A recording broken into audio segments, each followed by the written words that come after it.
Yes, hi, this is Kim Meyer from Horsemanship Help.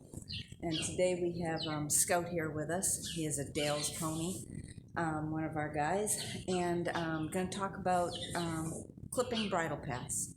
Now, the first thing that they have to feel comfortable with is the sound. And so if a horse was very, very concerned, like I've had some horses, I turn on my clippers, where I'm going to show you in a minute, and I just turn them on and they're already halfway across the indoor arena.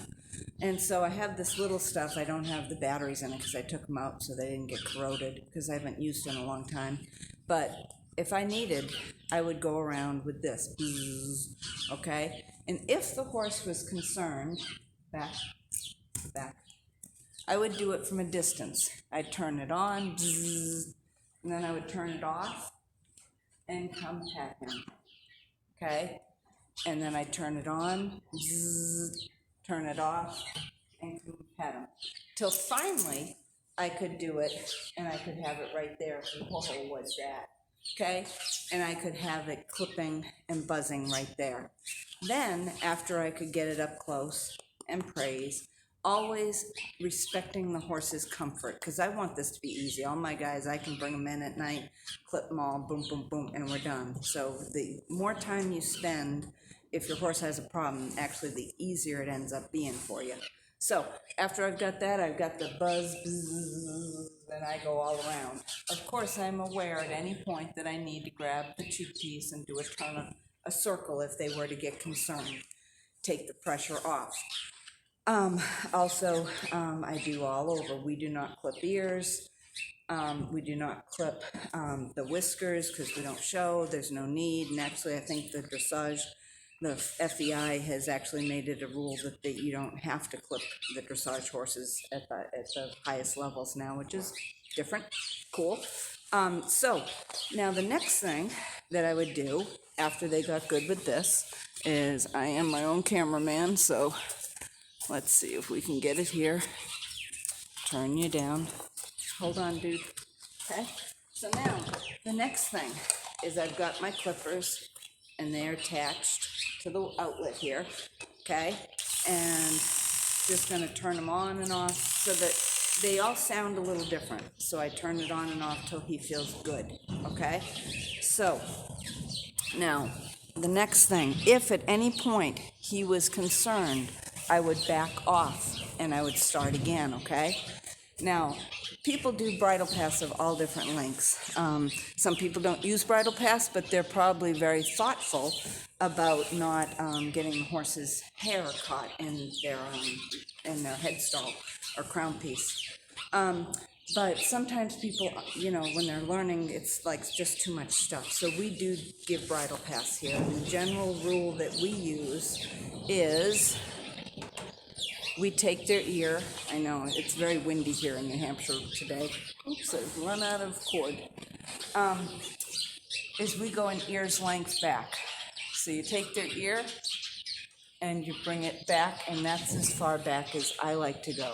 Some people, saddlebreds, Morgans, they all tend to go a little bit further to show off the head.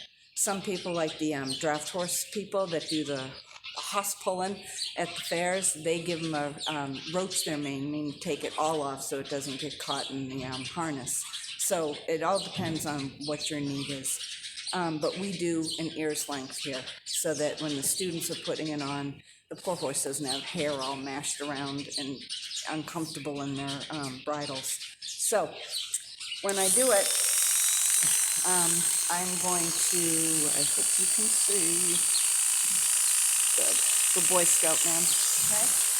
Now I'm going to come over here and step up, good boy, get where you can see, there we go, okay?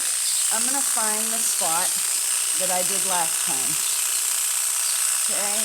And he hasn't been done all winter because, I feel like they stay a little warmer. Yeah. Okay, you cannot hurt yourself or the horse would breathe, see? You cannot hurt yourself. I find the tail end.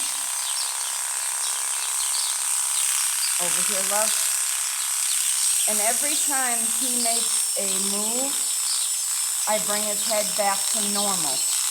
Now, I'm very aware, especially with all the wind that's going on today, that if a big gust were to come and he were to raise his head, I'm very aware of me standing off to the side, okay? So, take little bits. He's got a lot of hair. I usually do 15. The clippers are a 15. 30 is like surgical, 40 surgical.